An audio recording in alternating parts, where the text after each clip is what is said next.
చేరుకున్నారు AP CM Chandrababu. పెట్టుబడుల లక్ష్యంగా యుఏఈలో 3 రోజుల పాటు సీఎం చంద్రబాబు బృందం పర్యటించనుంది. Abu Dhabi Indian embassy deputy chief of mission Amarnath తో భేటీ కానున్నారు. ఇక Dubai Indian council general Satish Kumar Sivan తోనూ సీఎం చంద్రబాబు సమావేశం కానున్నారు.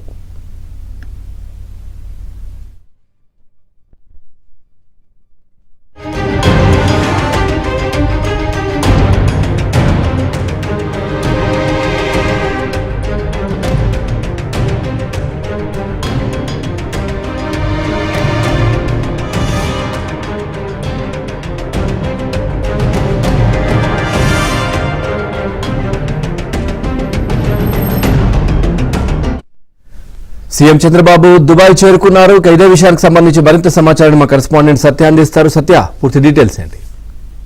పవన్, కొద్దిసేపటి క్రితమే ముఖ్యమంత్రి చంద్రబాబు నాయుడు దుబాయ్ చేరుకున్నారు. ముఖ్యమంత్రికి అక్కడ దుబాయ్ లో స్థానిక తెలుగు ప్రజలు సాగర స్వాగతం పలికారు. Abu Dhabi Indian embassy deputy chief of mission Amarnath, అదేవిధంగా Dubai Indian council general Satish Kumar శివన్లతో కాసేపట్లో ముఖ్యమంత్రి భేటీలు కూడా ప్రారంభం కాబోతున్నాయి. నేటి నుంచి యూఏఈలో వరుసగా 3 రోజుల పాటు ముఖ్యమంత్రి పర్యటించబోతున్నారు. ముఖ్యంగా వచ్చే నెల 14-15వ తేదీన విశాఖపట్నంలో సిఐఐ పార్ట్నర్షిప్ సమ్మిట్ ఏదైతే నిర్వహించబోతున్నారో ఈ సమ్మిట్ లో పాల్గొనేందుకు పారిశ్రామికవేత్తలు రావాలని, ఆంధ్రప్రదేశ్ లో పెట్టుబడులు పెట్టాలని కోరేందుకు రోడ్ షోలు, అదేవిధంగా భేటీలు నిర్వహించేందుకు దుబాయ్ వ్యాపారవేత్తలతో భేటీలు నిర్వహించేందుకు ముఖ్యమంత్రి 3 రోజుల పర్యటన నిమిత్తం వెళ్లడం జరిగింది. తొలి రోజు పర్యటనలో 5 సంస్థల ప్రతినిధితో 1-to-1 సమావేశాలు ముఖ్యమంత్రి నిర్వహించబోతున్నారు. Shobha Group, Sharaf DG, Trans World Group, Lootah group,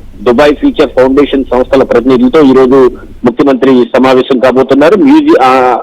అనంతరం మ్యూజియం సందర్శనలో భాగంగా స్పేస్ ట్రావెల్ ఎక్స్పీరియన్స్ సెంటర్ ను కూడా ముఖ్యమంత్రి పరిశీలించున్నారు. అంటే అక్కడ ఉన్నటువంటి టూరిజం స్పాట్స్ ను ఏపీలో ఏ విధంగా అభివృద్ధి చేయడానికి అవకాశాలు ఉంటాయా అనే ఆ అంశంపైన కూడా ముఖ్యమంత్రి పర్యటనలో దృష్టి సారించున్నారు. ఇక CI partnership summit road show లో కూడా చంద్రబాబు పాల్గొనబోతున్నారు.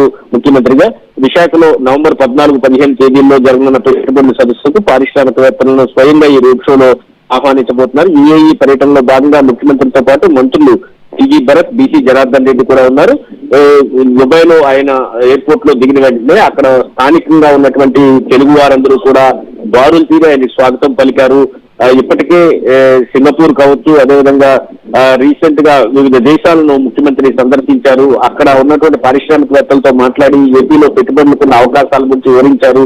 నేరుగా పెట్టుబడులు పెట్టేందుకు పార్ట్నర్షిప్ సమ్మిట్ కు రావాలని 15వ తేదీన అక్కడ వారిని ఆహ్వానించిన నేపథ్యంలో అటు మంత్రి నారాయణ కావచ్చు, బీసీ జనార్దన్ రెడ్డి కావచ్చు, మంత్రి లోకేష్ ఆస్ట్రేలియా పర్యటనలో కావచ్చు, ఇలా మంత్రులందరూ కూడా వివిధ దేశాలు వెళ్లి పెట్టుబడులను రాష్ట్రానికి రప్పించేందుకు, తద్వారా ఉద్యోగ ఉపాధి అవకాశాలు ఇక్కడ ఉన్న యువత కల్పించేందుకు అయితే నిత్యం పనిచేస్తున్న పరిస్థితి అయితే ఉంది. ఇప్పుడు దుబాయ్ పర్యటనలో భాగంగా కూడా ఇటువంటి పెట్టుబడులను, అదేవిధంగా భారీగా ఉద్యోగ అవకాశాలు కల్పించేందుకు అయితే ప్రయత్నాలు అయితే ముఖ్యమంత్రి ప్రారంభించారని చెప్పుకోవచ్చు.